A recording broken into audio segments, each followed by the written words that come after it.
Hi, Jennifer. Hi, Stacy, and hello, everyone. Um, I want to welcome everyone to our program today, which is Reducing Your Financial Stress and Increasing Your Net Worth with Stacy Francis of Francis Financial and Savvy Ladies. My name is Jennifer Clayton. I am the New York State Bar Association's Attorney Wellbeing Program Manager. And the Attorney Wellbeing Program is centered on 8 pillars of wellness, recognizing the need to balance the factors that contribute to our well being. So for April, we are highlighting financial wellness, which brings us to Stacy here. So, Stacy, if you would like to get started, we are so grateful to have you here and we welcome you. So thank you so much. I'm so happy to be here, and I love the wellness aspect of this. And today we are talking about reducing your financial stress and increasing your net worth. Um, I'm going to be sharing a little bit about my own journey, not only why I'm so committed to financial empowerment and financial security for individuals, but I'm also going to share a little bit about my journey as a business owner, because we're all business owners. And I will tell you that it's not always an easy journey. I've been doing this now for 20 years. I know probably many of you have been working in your field for decades. And what I have to say is that wow, there's a lot that we can learn about our profession, and we're probably extremely skilled and talented and experienced in our area of law. Often, something that we forget about is taking care of ourselves. And so that's what we're going to be spending a little bit of time here today. And I just want to give you a little background. So you'll see, and I'm going to go ahead and share my screen. Hopefully, everyone can see that. I'll go ahead and do that right now. Let's see. So you'll see uh, just a little bit more about myself. I started Francis Financial about 20 years ago.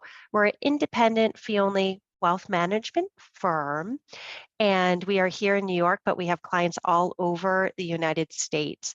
And we are specialists at helping people plan their financial lives and make sure that their money is working as hard as they are, particularly in their portfolio. But I also started a beautiful charity called Savvy Ladies. And I want to share a little bit about why I started Savvy Ladies and just a little bit more about why it's so important to me. So, Savvy Ladies is a nonprofit organization, and we work with literally thousands of women each year to make sure that they are making good decisions around their finances. And I started this organization because of someone who was very important to me, my my wonderful grandmother. And she unfortunately passed away, and she passed away because of abuse. And I grew up watching someone who I love so dearly stay in an abusive marriage. I know that for many of you, you've heard stories about this before. In fact, I'm going to show you a little picture of her, which is really special to me. But she felt financially trapped, and that's why she never was able to really be able to extract herself and leave. So I'm sharing this story with you just to really talk about how important it is for our clients to have financial empowerment and financial security, but also for you. I truly believe that money matters, and it's not something that it matters for the Gucci bag. It matters for giving you opportunities, it gives you options, and particularly as a business owner, it gives you peace of mind. And so that's why I started this charity in honor of her. And after that, I started Savvy Ladies the year after, founded Francis Financial to actually, quite frankly, pay for it. So we've got a lot that we're going to go through, and I just wanted to show you a little bit about some of those things that I wanted to go through today. I've shared a little bit about my story of why I came to this field, why financial empowerment is so important because of my amazing grandmother, and unfortunately how she suffered because she felt like she was financially trapped and didn't have that knowledge that I hope to give to all of you. But also I want to share my story with you as an entrepreneur of starting a charity at age 26 and also founding Francis Financial at age 27. I've had many roads and I have traveled them, both great times and very difficult times, and also a lot of learnings, particularly around the finances that we as entrepreneurs need to know. We're going to also be talking about how we can make sure that we charge what we're worth, how to make sure that we're thinking like a business owner, protecting ourselves, managing our books, and planning for retirement. So we have a lot to go through. So I'm going to go ahead and actually get started here. And the first thing that I want everyone to keep in the back of their mind, and anyone who knows who's been on a flight, and many of us have, because post-COVID, we are traveling. We are traveling, which is wonderful. But what we all know is that when you fly on an airplane, what does the flight attendant tell you to do?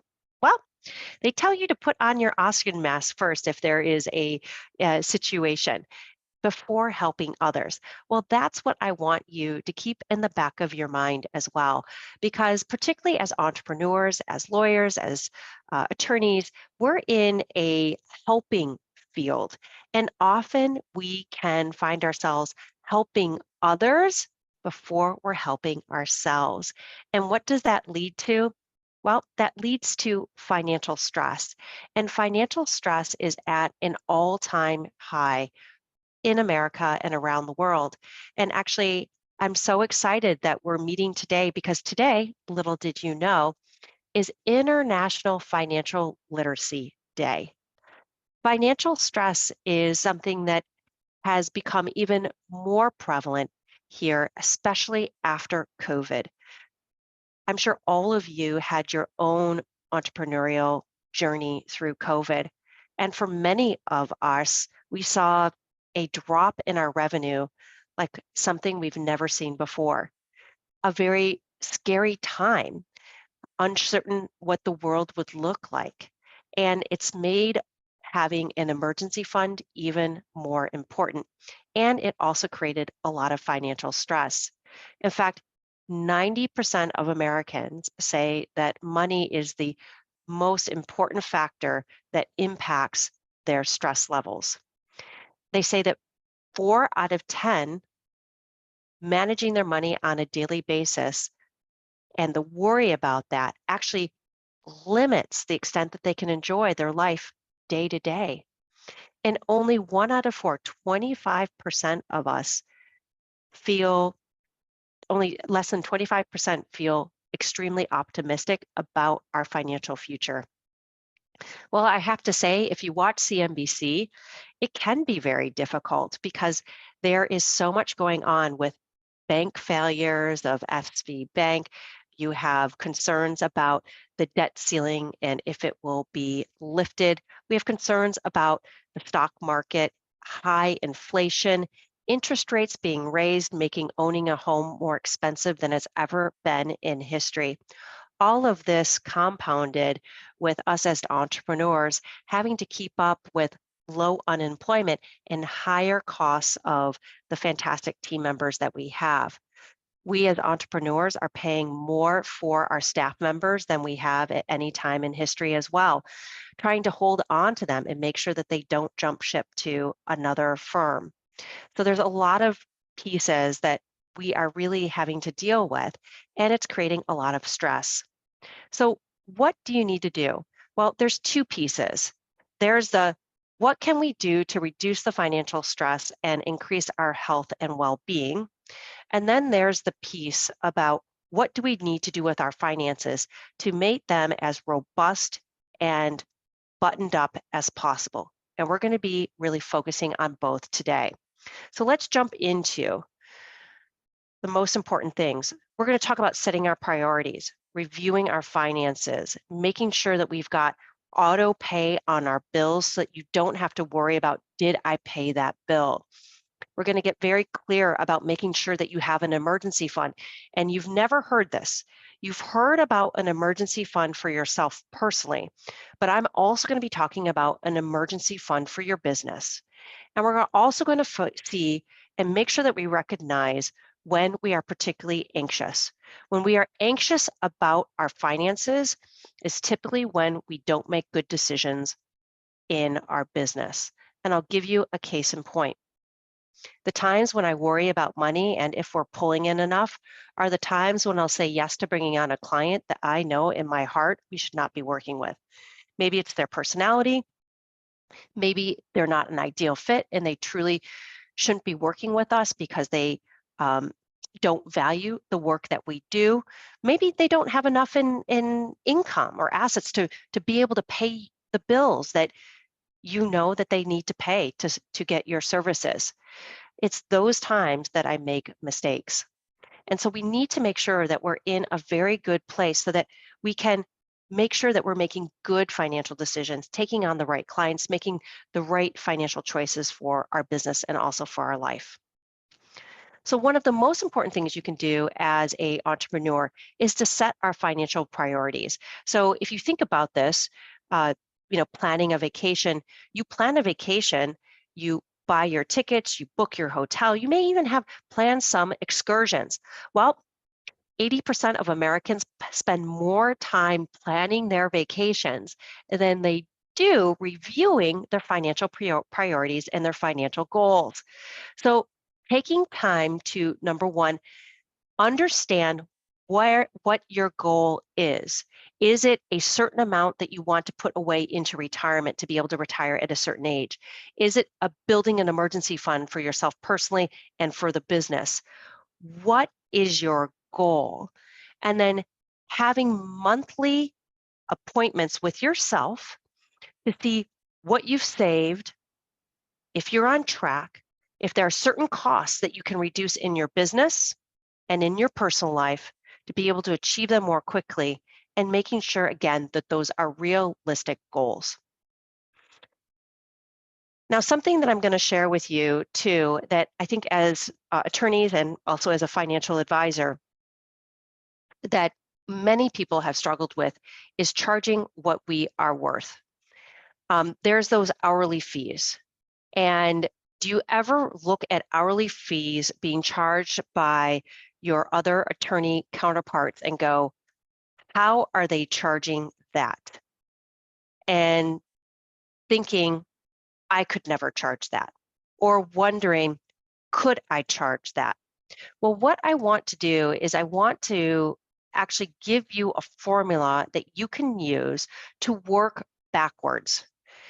It takes the emotion out and it helps you start to charge not only what you're worth, but what you need. And so this is a great quote that I wanted to share with you. Understanding the value of what you bring is actually the first step to being able to charge what you're worth. But here is what we are going to be looking at. It's understanding our value, then learning how to communicate that value, and also getting comfortable with discussing fees. Discussing fees can be very difficult if you're in a helping profession. I find that the profession I've worked with that has the hardest time charging what they're worth and discussing fees are actually in the mental health and mental wellness area, therapists. But I have to tell you, us as attorneys, we're not far off. And it's because, again, we're in a helping profession. And many times the clients that come to us are really strapped for cash. They're in a difficult situation. They may have lost a spouse to death. They may be going through a divorce. They may be dealing with a litigation, something that they never expected that is against themselves or their business that they feel like they just can't pay for. So helping you overcome that and knowing that you can't do your best work unless you actually are being paid what you are worth. So this is a question that I want you to ask yourself. Do you believe you're worth what you currently charge? And I want you to just think about that. Think about that hourly rate or those retainers that you have Do you feel like you're worth that or you're worth more? I'm going to tell you that when I first started my work, I nearly was giving away the hourly charge. I think I was charging $100 an hour. And I actually was charging so little that I found myself not being able to pay my rent. And my rent back then, 2 decades ago, was a total of $850 a month for the business. It also meant that I couldn't compensate myself. When I walked out the door, my nanny made more money than I did. In addition, I couldn't see my children. Why? Because I couldn't hire staff, because I didn't charge enough to actually make enough money to hire staff. So look at what you're worth and what you're charging and see if there's an imbalance. Thinking about, what will make your life better if you charge what you're worth? What will make your clients' lives better if, again, you charge what you're worth? And also, is there something unique and special about you and your services? One of the ways that I was able to raise our fees so significantly, and now we charge as a percentage of the assets that we manage for clients, but I was able to make that change because we were very clear about who we serve. We serve women going through divorce and after, and we also serve women whose husbands either have a terminal illness or unfortunately have passed away. We are lasered focused. That is what we do, and it's quite unique. And you too have something unique, and you also have something special about you. So this is a example for someone who wanted to earn $100,000 on an annual basis. Now, I'm using 100,000 because it's a easy number to look at. If you live in the New York area, this is probably lower than the goals you're looking at, but we're going to use it for sake of this formula that I promised to share with you. So for you to make that $100,000, it means that your gross revenue needs to be at least 30% higher. Why does it need to be 30% higher? Because it means that you will have money to pay taxes as well as overhead throughout the year. Now, the next piece is then understanding how much time you want to work each year. And so understanding if I only want to work 48 weeks a year, say I have 4 weeks of vacation, it means that per week, I have to be pulling in about $2,708 a week.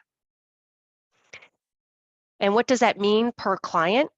That means that if, or number of hours worked, so if I'm going to have 15 billable hours to produce that $2,700, that means that my hourly fee needs to be $180 an hour. Now, this is a great formula. I will send you also the actual formulas that you can use for this. But what's important is that you can plug in those numbers, gross it up by 30%, look at how many weeks a year you want to actually work, and then how many billable hours you see as feasible and reasonable on a weekly basis. That is going to then produce and show you from a hardcore number of what do I need to actually earn that amount a year, taking away that piece of, am I worth it?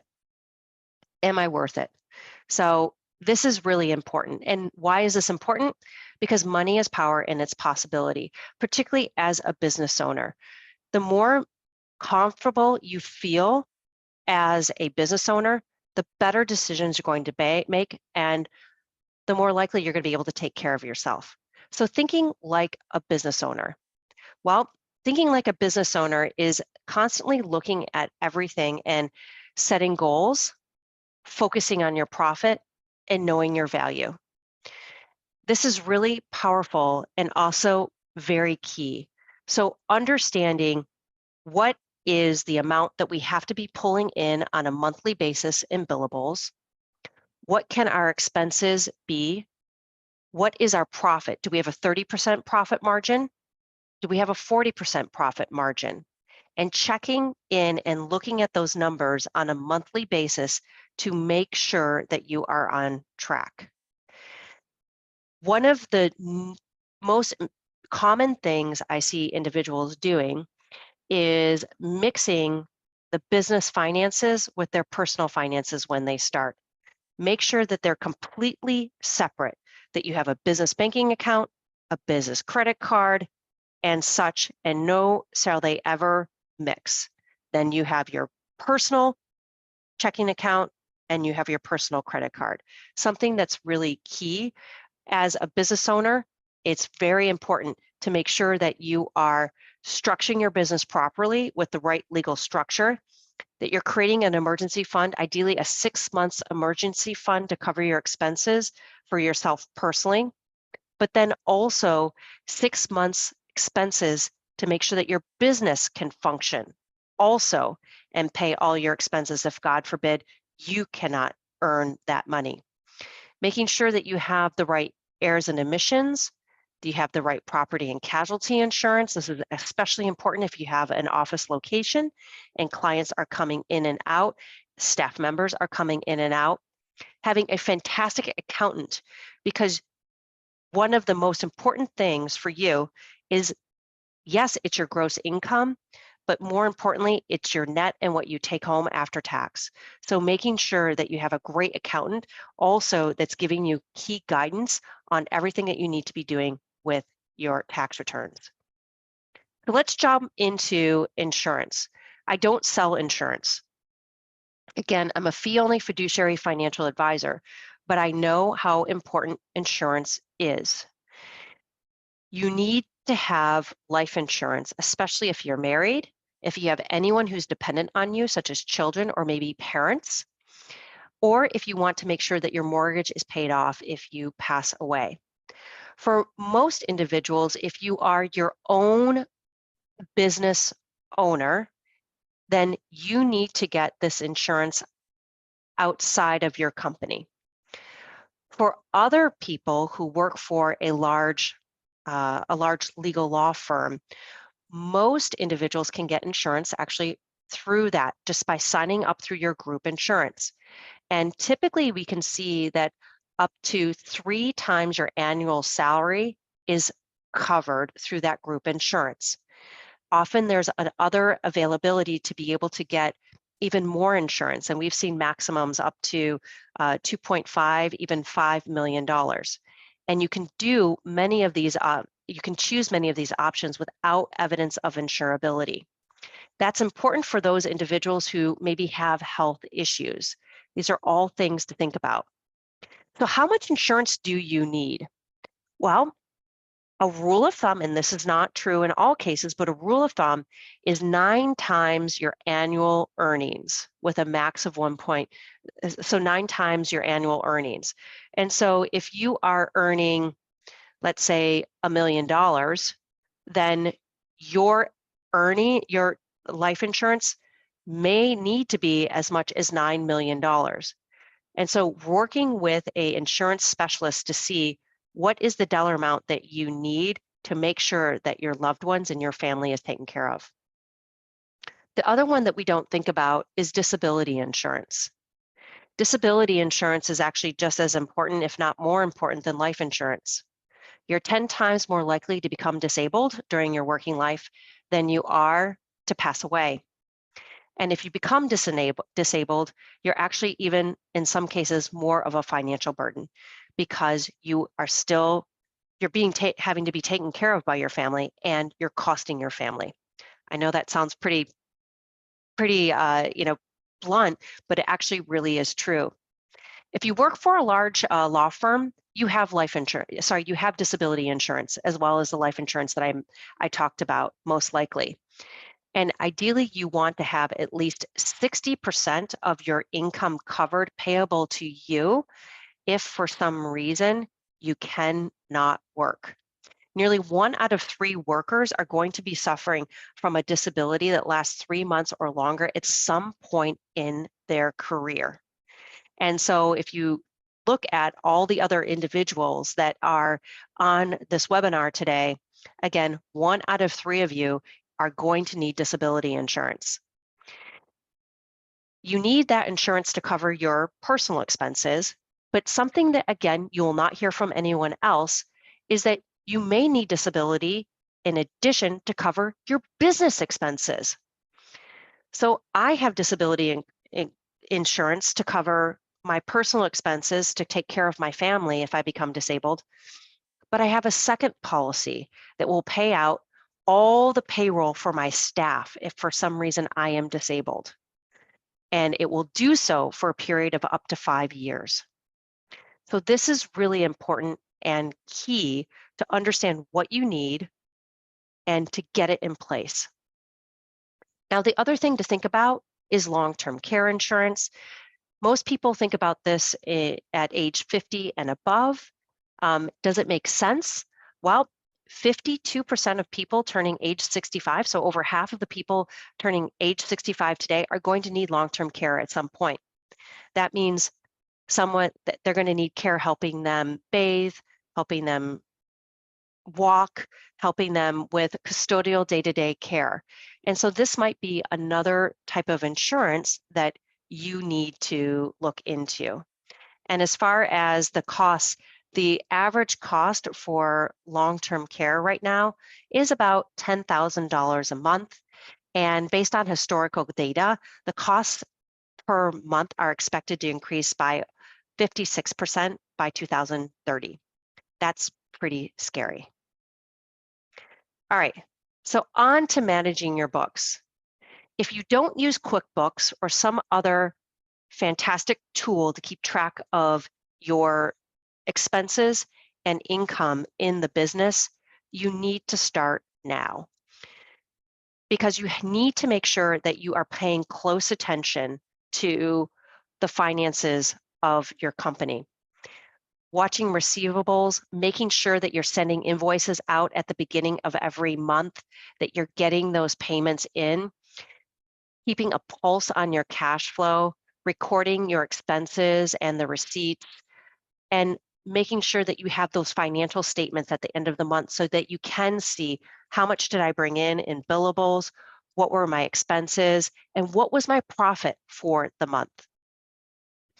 If this is something that is not your jam, and I totally get it, hire a bookkeeper. It may only cost you $500 or $600 a month to have your books pristinely kept in order to be able to help make sure that you're making really good decisions. This is really important because I've talked to so many business owners who don't have a pulse on actually what is your take-home pay? What is the operational costs of the business? How profitable are you? And it will hinder you not only for the next section I'm going to talk about, which is starting to put money away and using the money of your business to supercharge your retirement, but it will also hinder you in being able to know, when can I hire? Do I need to bring in more business? Are there certain clients I need to fire because they're not paying their bills on time, or finding some type of payment plan to be able to get those dollars in the door? So let's talk about planning for retirement. We've talked about a lot of pieces, and the reason why this is so important, in addition to your emergency fund, getting the right proper coverage for insurance, and making sure that you're planning and really reviewing your cash flow and books and making sure it's a healthy way that you're running your business financially. The reason why this is important is because what happens for most business owners, myself included, is that we don't put money away for retirement when we first started our business. I know for me, I I was not able to put money in a 401k plan for quite a few years. And I needed to put in a plan that would help me catch up and actually supercharge my retirement. As I mentioned, many of us as business owners, we're so focused on the day-to-day, growing the business, bringing in clients, servicing our clients, that we forget to plan for our future self.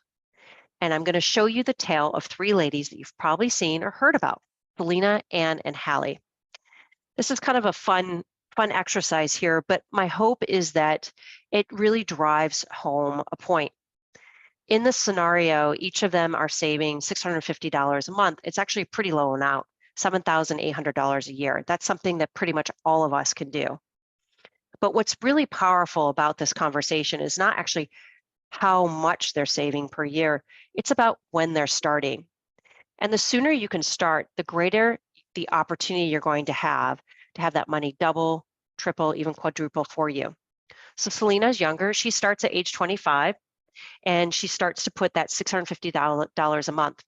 Anne Hathaway starts at 35 and Halle Berry at 45. Well, I want you to see on this next screen, it's pretty phenomenal that by age 65, you can see that the differential between what Halle has, 267,000, and what Selena has is astronomical. Selena has almost 4 times the amount of money, almost $1 million, putting, again, that $650 a month away. And it's because she started 20 years earlier. So what is the big comment here? For a lot of business owners, they feel like they can't put money away, or at least as much as they'd like to. But what I have to say is make sure that you need to put away as much as you possibly can, and really develop that plan. Develop a plan. It's the first key to having a comfortable retirement. And answering that question of, number one, when do you want to retire? How much will you need to retire? And how will you get there?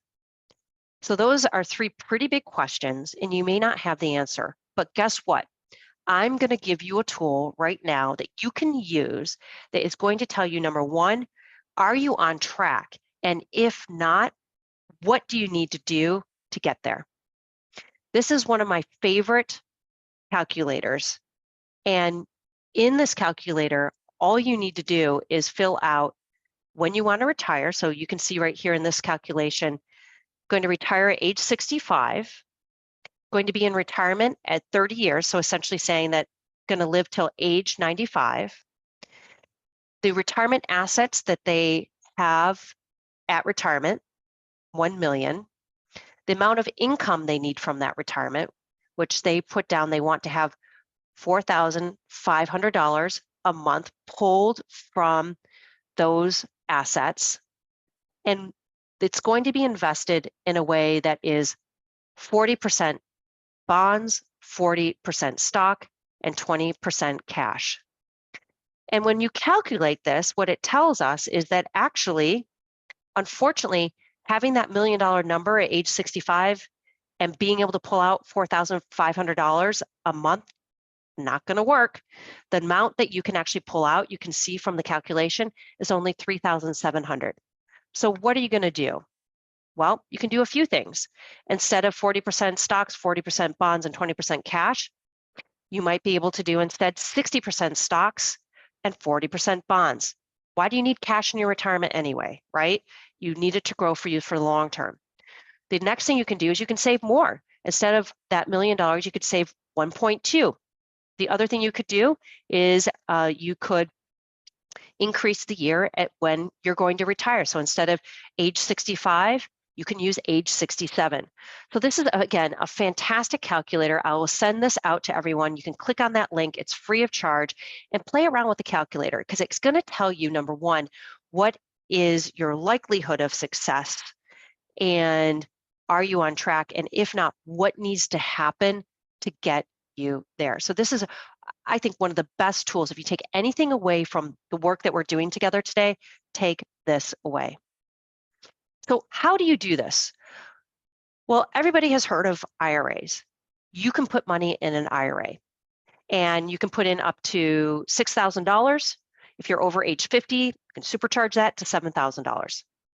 You can also put money in what's called a Roth IRA, but I have to tell you, the challenge is that for the vast majority of individuals, they make too much money. So if you are single, if your adjusted gross income is above $129,000, sorry, no cigar. The government will not let you put money in a Roth IRA. You're going to have to put it in that traditional, that first one I spoke about. If you're married and filing jointly, that number is up higher. It's $204,000. So this is one tool that you can use. It's a concrete tool that you can use to put money away, to start to get your money working for you with significant tax benefits for the long term. And what's the difference between a traditional IRA and a Roth? It's actually pretty straightforward. The traditional IRA, you put money in, it grows tax deferred. But when you take it out, Uncle Sam is there, and you're going to pay taxes on those distributions as if they came to you in your paycheck. You're going to pay federal, state, local, Social Security, and Medicare. So essentially 40 cents of every dollar, if you're in one of the higher tax brackets, will be going to taxes. The Roth IRA is a little different, and I call it the R in Roth is for really, really, really good, because the money that comes out of that Roth IRA, it's tax-free. It can double, triple, quadruple to that $1 million and many more. And every dollar that comes out is free of tax. So if you can put money into a Roth, for a lot of people, it makes a lot of sense. But again, not everybody can do that. But I'm going to tell you something you can do in your business that can get money into a Roth vehicle. Just talked about IRAs. Well, now what we're talking about are 401ks. You as an employer can open up a solo 401k, also sometimes called an individual 401k, and it can be a regular 401k, or it could even be a Roth. And what's fantastic as a business owner is that those contribution limits as an employee are much lower than what you can put in as a business owner. So for 2022, the amount you could put in was 61,000. That's even gone up higher for 2023. And the amount, if you're over age 65, is over age 60, over age 50 is now 57,500. This is money that the business can put in for you. I have to tell you, we just had our profit sharing distributions for myself as well as for all of our employees. So I have a 401k here. It's not a solo. So before I had a solo, now I have employees. So now I have a regular 401k. But I was able to put away, listen to this, I was able to put away almost $60,000 into my 401k paid for by the business. I did have to put money in for my staff members, but nowhere near as the amount that was able to go into my 401k. Again, as a business owner, it is a fantastic opportunity for you to be able to get money to work for you. Another thing that you can talk to your financial advisor about is if it's not a solo 401k or a larger 401k because you have employees, you can also set up a SEP IRA. I will tell you what's nice about a SEP IRA is that you can set it up in 10 minutes. Super easy. And you can see also, you can put in well over $60,000 a year in this. Now, what's important, once you get this money in there, you need to make sure that it's working for you. And so the next section that I wanted to talk about is investing. And I have to tell you that investing is not rocket science. I know that when you go and you look at Larry Kramer and some of those, it kind of looks like it, but it doesn't need to be. Because the easiest way for you to invest in a 401k, in an IRA, in a SEP IRA, or even just in a brokerage account for the long term, is to invest in mutual funds and exchange traded funds. Essentially what they are is they're just a basket of stocks or a basket of bonds. And some mutual funds and exchange traded funds, there's actually stocks and bonds in there. And what's fantastic about it is that it provides diversification. It's managed professionally by the mutual fund manager. It's easy, it's convenient. If you need your money tomorrow, they can get that money to you within 1 at the most 3 days. It also is traded daily on the market. So it's not like it's liquid or you're liquid or locked up. When you're choosing mutual funds, what you're going to want to look for is you're going to want to look for a no load mutual fund. Load mutual funds, essentially you have to pay commissions.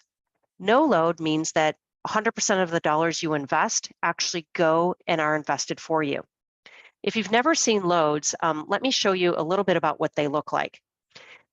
An A share means that you're paying a commission when you buy it. So if you're investing $1 million, and it's a 5% load on that A share, It means that $50,000 is going into the pocket of the financial advisor who sold it to you, and only $950,000 is actually being invested. The B share, you're paying a load when you sell it, and C shares, you're paying a load every single year. So ideally, don't pay for loads. Go for a no load fund. Now, how do you know what fund to choose? Some of you may have heard of Morningstar, others may have not, but it is a fantastic resource where you can go and look at the risk-adjusted rating of different mutual funds, essentially all the mutual funds that trade on the market. It shows the highest level returns. It also shows you the risks. It shows you also in mind how this actual mutual fund is invested. And this right here, you can see one example. It shows the Morningstar rating, 5 being the best. It also shows the inception date. So it was started actually many years ago. So this has been around for this mutual fund, many, many, many years. It has the number of assets and then also talks about the Morningstar category. Now, what is the ranking system? As I mentioned, 5 is the best. The top 10% of all mutual funds get a 5-star. The bottom 10% is a 1-star. Now, these are not perfect, perfect ratings. It's like going to a really nice restaurant. That restaurant might be a 4-star restaurant, but unfortunately the chef is off that night and you feel like it was really a 2-star, but it definitely does give you the direction of what to expect. So looking at its ratings over time. But there's a couple other things to make sure that you're looking at too. And one of them is the expense ratio. On Morningstar, you're going to see what that expense ratio is, and ideally you want that expense ratio to be 1% or less. In fact, the funds that we use, the expense ratio is 0.025, so even significantly less than that. The higher the expenses in the mutual fund or the ETF, the more difficult it is for it to keep up with its counterparts or to beat the market.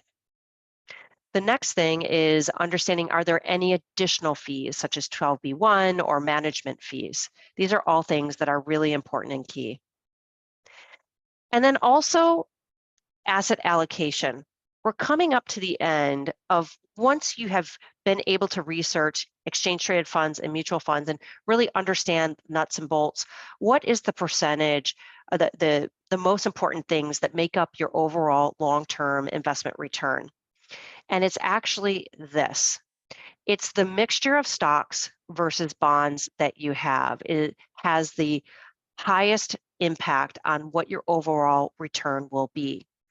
And my hope for you is that this gives you comfort, that this gives you peace of mind, that it's not just about investing in that hot stock. It's not just about investing on the perfect day, the day that the market takes a dip or the day that the market is down. 98% of your returns are going to be truly the mixture between how much you have, let's say 60% in stock portfolio and 40% in bonds, or maybe you're 80% in stock, 20% in bonds. So that is a question. What is your investment risk tolerance? And I wanted to show you this right here. Your investment risk tolerance really focuses and helps you understand what type of investor are you? As I mentioned, I'm going to send this to you so that you can go and you can take this questionnaire yourself. But right here, it's going to ask you questions of when do you need this money? What is your risk tolerance? What are you willing to lose in the market? And it's going to help you then choose what is that ideal mixture. And you can see from this fantastic chart here, it shows from the most aggressive portfolio to the most conservative portfolio. So the most aggressive that you can see here is assuming 100% investment in stocks. But what you can also see is that historically, yes, in any one year, it's had the highest gain. It had the gain of 54.2% in one year, which is phenomenal. But what else do we see? We also see that in one year, it had a 43.1% loss in this portfolio. But let's look at the other side.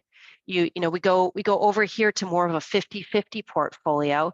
A 50-50 portfolio, best year, a 32% return. Not as high as the 54, but I have to say, not too bad, especially after these last couple years. The worst return that it's seen, well, that was about a 26% loss. So this gives you, again, an idea of how historically that mixture between stock and bond portfolios will react in a more aggressive versus a more conservative, what we'd say, safer portfolio. So the mixture between stocks and bonds is one part of allocation, but the other part is within your stock portfolio, which percentage are you going to put in large company stocks, small company stocks, developed international stocks versus, let's say, emerging markets? Well, I have to tell you that this questionnaire is going to help you with that as well to categorize that. But what I want you to understand is that chasing the market is a loser's game. It's a loser's game. So what you see here, it goes back from 2021 all the way back through 2007 to see which were the highest performing asset classes in the market each of those years.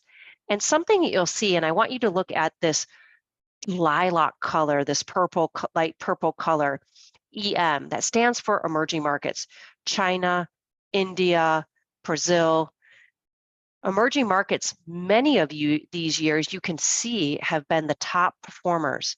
Look at that, a 39% return in 2007, 79% return in 2009, not too shabby in 2017, a 37% return.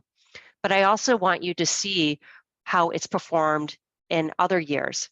In 2008, it was the worst performing asset, that negative 53% in 1 year. Could you stomach that if you invested 100% in emerging markets? For most people, no. So what this is showing you, again, it's not about trying to time the market to put all your money in emerging markets right when it's about to pop up. It's about having a good allocation to both stocks and bonds, emerging market stocks, developed international stocks, large company stocks, and small company stocks in your portfolio so that your portfolio is in a robust state and able to take advantage of the market. And something to know is that in this questionnaire, again, it's going to go through all of these different pieces to help you really nail and pinpoint what that investment portfolio looks like for you. But something I want to let you know is that, guess what? You don't have to do this all on your own. There are fantastic financial advisors. I am here and we are always open to work with new clients. But other than that, there are other resources that you can go to. If you go to the financialplanningassociation.org, you can look for a planner. Maybe you want to work with a planner who works hourly, and you see them once a year as is if you were a doctor going in for, you're going for a checkup with a doctor. Maybe you want someone like us who's more of a concierge of investment management, helping you with business planning, helping you with everything that a dollar touches. That might be on the other side. What's wonderful is that going here is going to help you find the right advisor from a location, fee structure, and also based on their specialties. So I have gone through a whole lot. I wanted to leave a few minutes at the end for questions and just kick it on over to you, Jennifer. And if there are any questions, feel free to reach out. I have my phone number here, also my email, Stacy, STACY, at francisfinancial.com. You can also go to our website, www.francisfinancial.com. I do want you to know about two fantastic resources for you. One is a guide called Financial Help for Widows. You can actually get this right on the website, or we can also send it to you. It's a resource guide for widows who have lost a spouse to help them with their finances. And then another book that we've written called Unveiling the Unspoken Truth, and it's talks about the financial challenges women face both during and after the divorce process. Both of these are there on the website for you or for any clients that could find that information being helpful.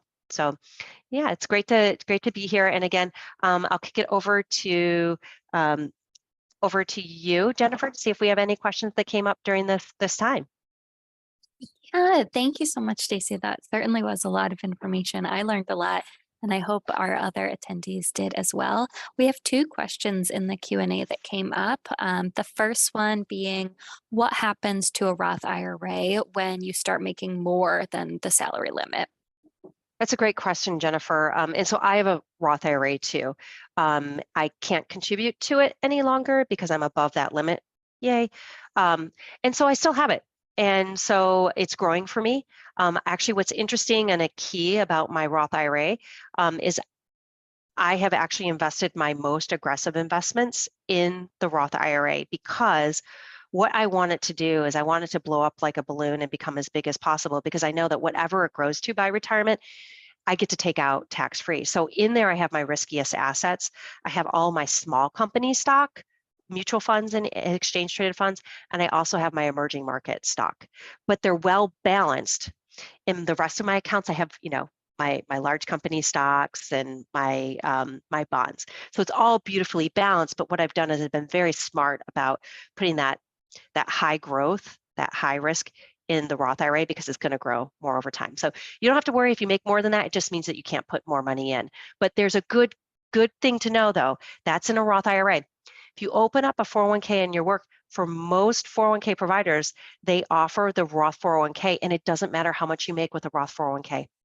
You can put that money in that grows tax free. So if you are able to open that through your employer, your own company, and if you're working for a law firm, the vast majority, over half of retirement plans have a Roth option now. Great, thank you so much. The last question is, any advantages of EFTs versus mutual funds? I love this question. Yes, there are a whole host of advantages. And so let me explain what the difference is between the two, because that can also be confusing. They're both the same and they're like a basket of goods. So what I'm going to use is I'm going to use the S&P 500, which is the Standard & Poor's 500. It's the 500 largest stocks that trade on the market. And in a mutual fund, you have the exact same holdings of the S&P 500 as you would also in that ETF or exchange trade fund. The difference is that when you buy a mutual fund, you put the trade in and it doesn't close, it doesn't actually get purchased till the end of the day at 4 o'clock. Same thing. If you want to pull money out, it doesn't get actually traded until the end of the day when the market closes. The ETF, you put a trade in and within a few seconds, you're purchasing it or you're selling it. There's two other differences.